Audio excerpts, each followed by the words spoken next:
오늘 본문의 이 내용을 보시면은 안디옥에서 이제 교회가 이제 생겨났고 예수 믿는 사람들이 점점 많아지고 있습니다. 그러다 보니까 이 소문을 들은 예루살렘 교회에서 그 당시에 예루살렘 교회가 모태교회지, 그죠? 또 행정의 중심부가 바로 예루살렘 교회입니다. 이 예루살렘 교회가 의논하였고 이 안디옥 교회에 지도자가 없으니까 지도자가 없는 가운데 평신도들이 모여가지고 기도하고 하나님 말씀을 듣고 이러다 보니까 숫자가 점점 많아지더란 말입니다. 그러다 보니까 교회가 형성되니까 이 예루살렘 교회가 바나바를 보내자 이래가지고 바나바를 안디옥 교회에 파송을 합니다. 이 바나바가 가서 보니까 믿는 사람들이 많더라는 거죠. 그리고 바나바가 또 말씀을 전하고 이러니까 성령님이 역사하셔가지고 믿는 이들이 자꾸 많아지는 겁니다. 그러다 보니까 바나바가 내 혼자 이 사역을 감당하기가 좀 버겁다 이래 싶어가지고 마침 이제 바울에게 찾아가서 바울이 네가 뭐하노 하기는 아무것도 안 하고 기도하고 있다 이러니까 그러면은 나와 같이 교회를 섬기자 이래가지고 바울을 불러가지고 둘이가 이제 안디옥 교회에서 사역을 하고 있습니다. 그러다 보니까 능력도 행하고 바나바가 말씀을 가르치고 하다 보니까 이제 교인들이 조금 이제 따듬어지는 겁니다. 어떤 사람으로 그리스도를 제대로 믿는 신앙인으로서 점점 다듬어 가시더란 말입니다. 그러다 보니까 이 안디옥 교회 교인들이 어떤 소문을 듣고 어떤 말을 듣는 거 하니까 믿지 않는 사람들로부터 저 사람들은 안디옥 교회 교인이구나 이렇게 말하지 아니하고 저 사람들은 그리스도인이구나 이렇게 말을 하더란 말입니다. 그리스도인이라 하는 말이 바로 오늘 11장 26절을 보시면은 이런 말씀이 있습니다. 자, 보시면은 만남에 안디옥에 데리고 와서 둘이 교회에 1년간 모여 있어 큰 무리를 가르쳤고 제자들이 안디옥에서 비로소 그리스도인이라 일컬음을 받게 되었더라. 이 그리스도인으로 일컬음을 받게 된 이 사실이 이 안디옥 교회 교인들이 저들끼리 우리는 그리스도인이라 부르자 이렇게 했는 것이 아니라 믿지 않는 사람들이 안디옥 교회 교인들을 볼 때 저 사람들은 그리스도인이다 이렇게 그죠 말을 했더라 말입니다. 그리스도인이다 하는 말은 그리스도를 따르는 사람, 그리스도를 닮아가는 사람 그런 뜻이 바로 그리스도인입니다. 그러니까 이 별명이 굉장히 영예스럽고 영광스럽지 않습니까? 그죠? 자, 안디옥 교회 교인 중에는 남자도 있을 것이고 여자도 있을 것이고 노소도 있을 것이다 이 말입니다.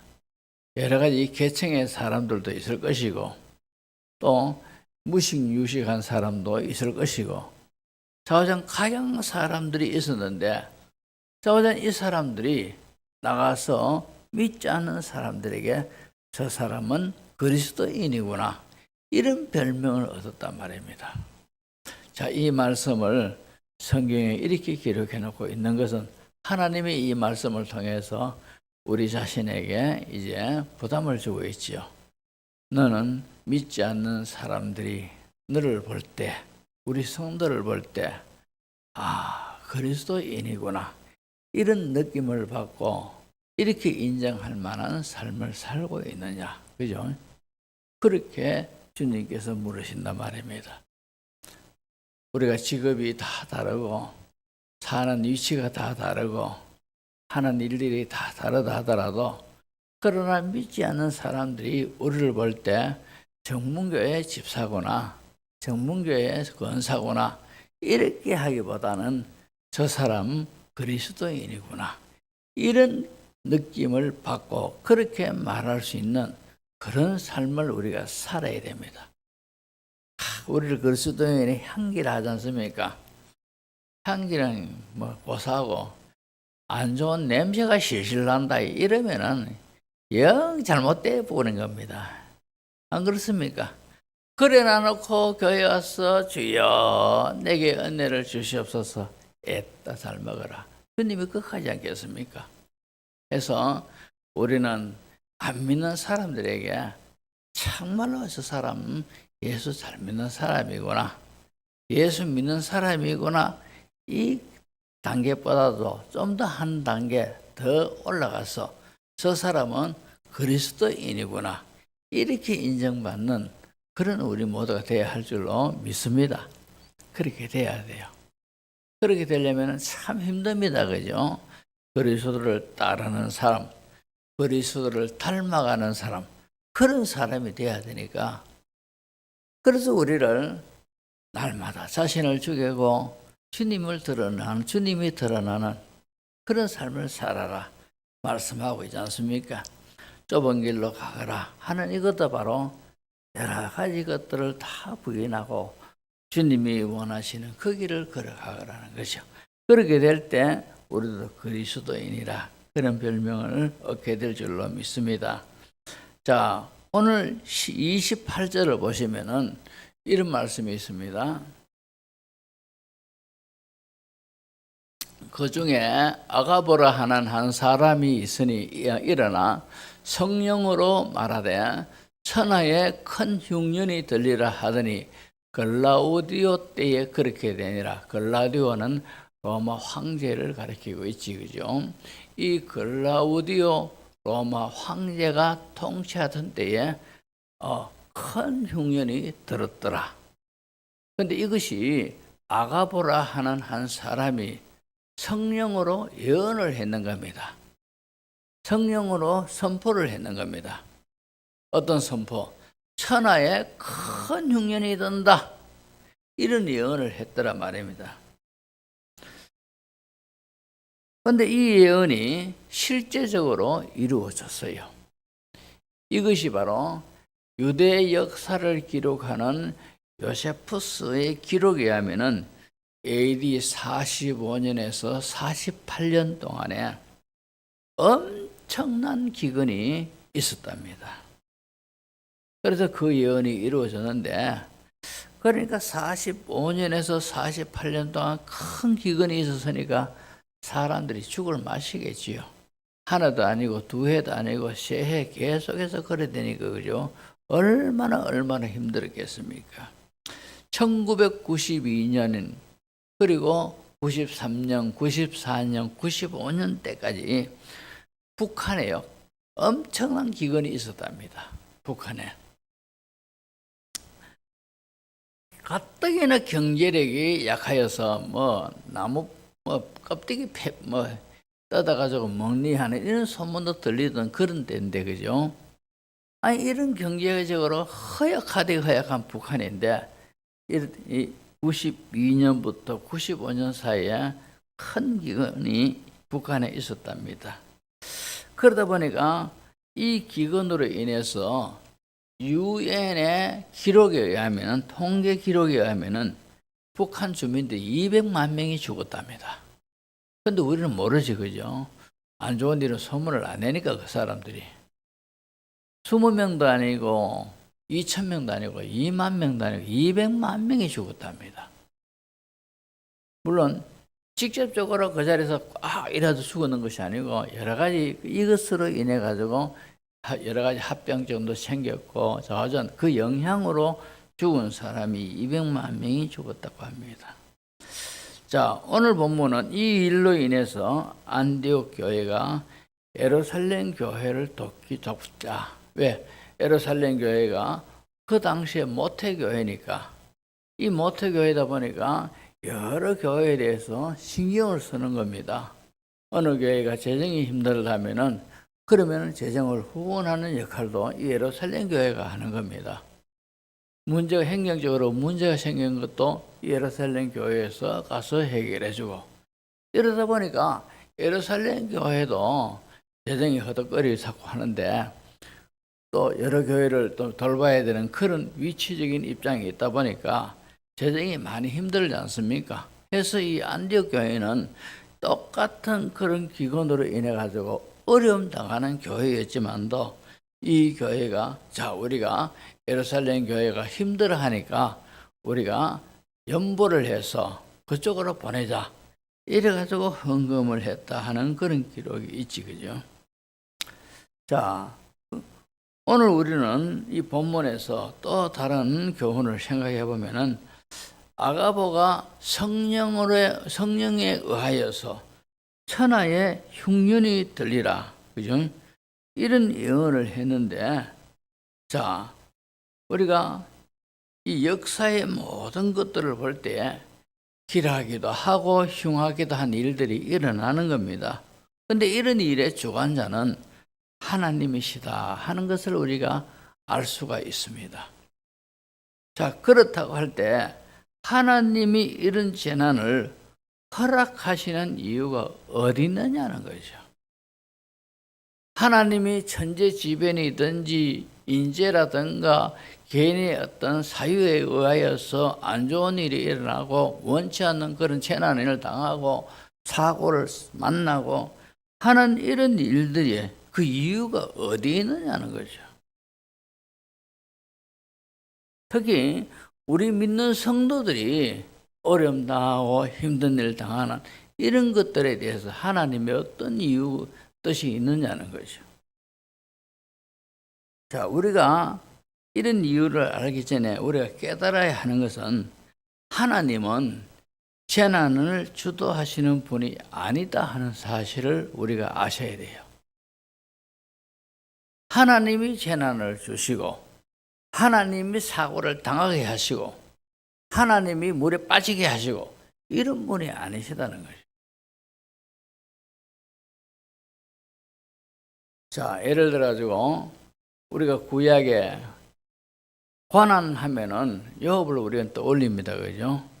욥이 참 잘 먹고 잘했고 잘 살고 하나님을 잘 믿고 섬기고 했던 그런 사람인데, 아니 어느 날 갑자기 그 많은 재산이 다 날아가 버리고 뒤이어서 10자녀가 다 한 지붕이 내려앉아가지고 다 압사당해 버리고 또 이제 남은 자기의 몸조차도 정말로 견딜 수 없는 그런 이 병이 걸려가지고 얼마나 괴로웠는가 하니까 비아 조각으로 자기가 워낙 가려우니까 몸을 끓고 있고 냄새도 나고 흉하기도 하고 끓으면 거기 끓은 자리가 시원합니까? 오히려 피가 나고 고름이 나고 너무너무 보기 싫습니다. 이런 일을 당했는데, 이런 일을 당하는 그 모든 이유를 보면은 욥기서 1장 8절에서 12절을 보시면 이런 내용이 있습니다. 여호와께서 사탄에게 이르시되 내가 내 종 욥을 유의하여 보았느냐? 그와 같이 온전하고 정직하여 하나님을 경외하며 악에서 떠난 자는 세상에 없느니라. 이렇게 그죠? 욥을 자랑하고 인정을 합니다. 그러니까 사탄이 원래 보면은 근성이 누구 잘되고 하나님이 칭찬한 걸 보면은 벨이 꼴려가지고 못 보는 그런 악령 아니겠습니까? 그러니까 사탄이 말합니다. 여호와께서 대답하여 이르시되 욥이 어찌 까닭 없이 하나님을 경외하리까? 하나님을 잘 믿고 잘 섬기고 경외하는 이 모든 신앙이 그냥 있겠습니까? 하나님 생각해 보십시오. 아무런 이유 없이 하나님을 경외할 수가 있겠습니까? 이렇게 묻는 겁니다. 답하는 겁니다. 그러니까 고대에 보시면은 주께서 그와 그의 집과 그의 모든 소유물을 울타리로 뚫으심 때문이 아니니까, 그러니까 잘 살게 하고 집도 주고 뭐 축복을 주니까 그렇게 된 것 아니겠습니까? 그러니까 주께서 만약에 그의 손으로 하는 바를 복되게 하사 그의 소유물이 땅에 넘치게 하는 이 이유 때문에 하나님을 잘 믿고 그렇게 경외하지요. 이러니까 그러면서 하는 말이 이제 주의 손을 펴서 그의 모든 소유물을 씻어서 그리하시면 틀림없이 주를 향하여 욕하지 않겠나이까. 이렇게 말을 합니다. 그러니까 12절에 보면은 여호와께서 사탄에게 이르시되 내가 그의 소유물을 다 네 손에 맡기노라. 다만 그의 몸에는 내 손을 대지 말지니라. 사탄이 곧 여호와 앞에 물러가니라. 이랬습니다. 그리고 그의 몸에는 손을 대지 말라. 이러니까 그 많은 재산을 다 하루아침에 날아가도록 만들고 또 열 자녀가 한 지붕에서 다 압사당하도록 그런 재난이 욥에게 옵니다. 그러니까 욥이 그래도 하나님 앞에 자신의 신앙을 분명하게 하니까 사탄이 그리해 보면은 그러면은 그의 몸을 쳐보십시오. 하나님을 욕하고 떠날 겁니다. 이러니까 그의 몸을 치는 겁니다. 자, 이래 됐는데 이런 내용들을 보면서 우리가 생각을 해봅니다. 자, 고난이 임합니다. 근데 오늘 본문의 내용에 보면은 이 고난이 있기 전에 사탄이 하나님 앞에 재가를 얻는 것을 우리가 알 수가 있지 않습니까? 그러자 하나님이 허락하시니까 그토록 힘든 일들이 재난이 욥에게 임합니다. 그러니까 재난을 하나님이 주시는 것이 아니고 사탄이 줍니다. 하나님이 제가 하는 것밖에 없지 실제적으로 재난은 사탄이 주더라는 것이요. 그렇지만 사탄이 주지만도 하나님이 허락하에 되어진 일 아닙니까? 그러니까 우리가 좀 더 신앙적인 표현으로 이 고난은 힘든 일은 하나님의 섭리 가운데서 되어지더라. 이렇게 우리가 이해를 합니다. 섭리라는 것이 뭡니까? 하나님의 뜻이 있는데 그 뜻을 이루기 위하여서 이런 고난도 저런 고난도 임한다 이 말입니다. 하나님의 섭리. 그래서 우리 성도들이 살아가면서 이런 일 저런 일을 겪습니다. 그러나 결국에는 하나님이 이런저런 안 좋은 일을 통해서 우리를 하나님의 사람으로 똑바로 세우는 역할을 하신다는 것이죠. 시편 119편 71절을 보면은 고난 당하는 것이 내게 유익이라. 이런 말미암아 내가 주의 윤례를 배우게 되었나이다. 시편 기자가 고난 당합니다. 고난 당한 걸 누가 좋아하겠습니까? 고난 당한 사람 아무도 좋아하지 않습니다. 그런데 이 시편 기자가 나중에 고난을 통해서 어떤 사실들을 깨달았기 때문에 이런 고백을 하는 겁니다. 고난 당하는 것이 내게 유익이 되었다. 왜 그런 말을 합니까?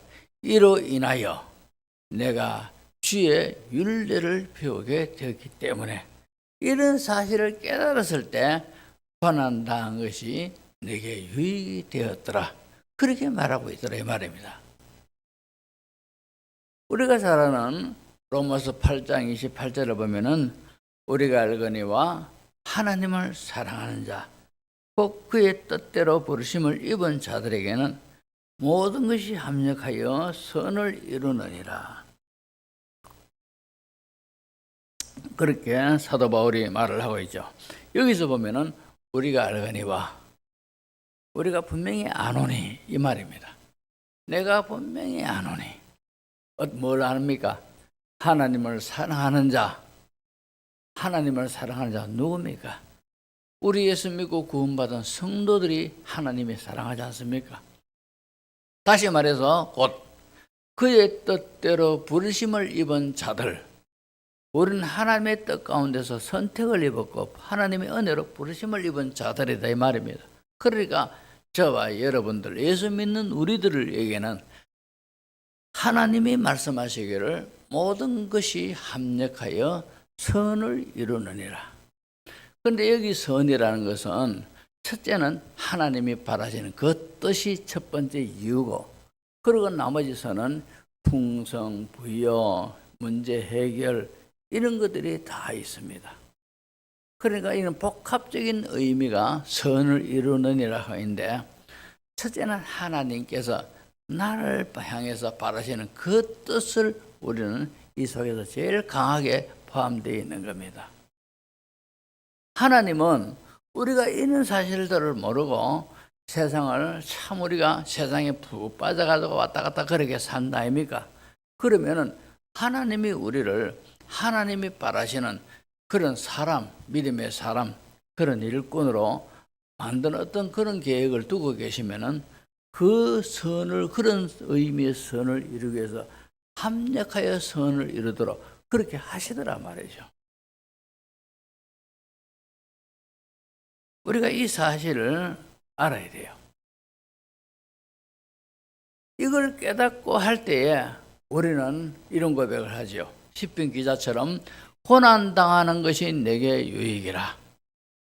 고난당하는 것이 내게 유익이라. 그런 말을 한단 말입니다.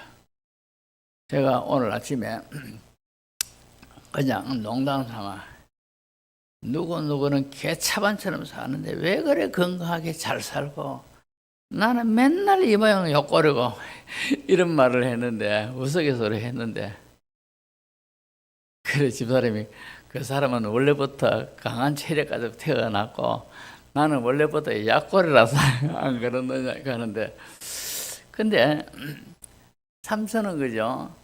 고난당한 것이 내게 유익이라는 이 말씀이 많이 체험되어지고 깨달아져 가요. 그래서 어떤 면에서는 하나님 감사합니다 이런 고백이 되긴 하지만도, 그러나 오랜 병이 있으면요 징글징글하고 지긋지긋하고 괴롭습니다. 그래서 누구는 이런 말을 합니다. 성령 신령한 사람 되는 게 좋으냐, 아니면은 건강이 더 최고냐 물으면은, 옛날에 그 성동교회 김용구 목사님이 살아가면서 건강이 최고다, 신령하는 건 그냥 하는 소리 당해봐라 이런 말을 하는 걸 들었거든. 그죠? 실제적으로 건강을 잃으면 노년에 그죠? 진짜 힘들어요. 근데 이것도 1년, 2년 다니고 저는 일평생을 골골 하면서 그렇게 살았습니다. 그래서 어느 집에 형님이 아이고 동생아 참 너는 불쌍하고 안 됐다. 왜 그래 평생을 그렇게 참 힘들게 살아가노? 그래서 이제 바로 둘째 형인데, 그래서 동생을 생각하면서 기도할 때마다 얼마나 눈물 나고 하나님 앞에 크게 간절하게 기도하는데 응답 안 해주니까 하나님 내 진짜 이가면서 막 10원짜리 놀듯이 그래 이야기하더라고요. 근데 참 그러나 이런 고난이 괴롭지만도, 그러나 고난을 통해서 얻는 것들도 참 많습니다. 더 하나님께서 더 그림을 그리는 그것은 제가 확실하게 알 수 없지만도, 그러나 어느 정도는 이제 감은 오지 않습니까? 영적으로 이 고난을 통해서 이런 유익이 내게 왔구나, 이런 건 그죠? 제가 깨달아지고 있는 겁니다. 그래서 신앙적인 눈으로 바라볼 때 고난당한 것이 내게 유익이라 하는 말도 있고, 또 우리가 참 이 세상은 나그네요, 그죠? 이 세상은 우리가 거류민처럼 살아간다라고 성경에 말씀하고 있지 않습니까? 먼 날 아무렇게나 살다가 주님 앞에 섰을 때 일생을 그죠? 이 세상에서 엔조이하며 살았다 하더라도 주님 앞에 섰을 때 영 엉망진창으로 살아갔었다면 그 인생은 실패의 인생 아니겠습니까? 얼마나 부끄러운 인생이겠습니까? 우리가 고난을 당하더라도 하나님이 원하시는 사람으로 만들어져 간다 하면은 우리가 얼마나 감사할 일입니까? 그래서 우리는 이 고난을 통해서, 고난은 사탄이 주지만도 하나님의 선한 섭리 가운데 되어진다 하는 사실을 우리가 믿으셔야 됩니다. 자, 보십시오. 욥도 이런 고난을 받고 이 고난을 믿음으로 잘 통과하니까 욥이 42장 5절에 보면은 이런 고백을 합니다. 내가 주께 대하여 귀로 듣기만 하였사오니 이제는 눈으로 주를 배움나이다. 신앙에 크게 그저 성장하고 성숙하고 깨달음이 더해졌다는 그런 고백 아니겠습니까? 뿐만 아니라 42장 13절, 14절, 15절을 보면은 자, 또 아들 7과 딸 3을 두었으며 그의 첫째 딸은 여미마라 이름하였고 둘째 딸은 그스야라 이름하였고 셋째 딸은 게렌합복이라 이름하였으니 모든 땅에서 욥의 딸들처럼 아리따운 여자가 없었더라. 그들의 아버지가 그들에게 그들의 오라비들처럼 기업을 주었더라 이랬습니다. 보십시오. 참 그 모든 어려움을 결국 믿음으로 잘 통과하니까 현실적으로도 이런 복을 더하여 주시더란 말입니다.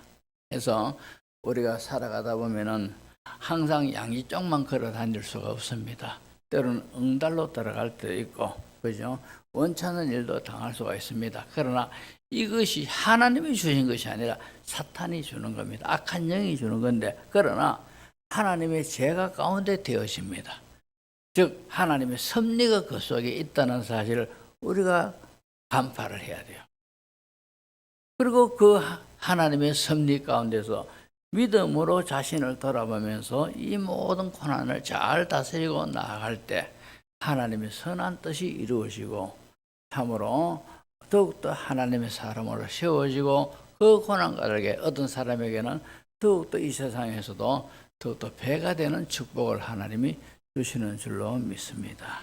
이런 사실을 할 때 우리 모두가 어려움 당할 때 고난을 제대로 잘 이해하시는 그런 성도들 되시기를 주의 이름으로 축복합니다.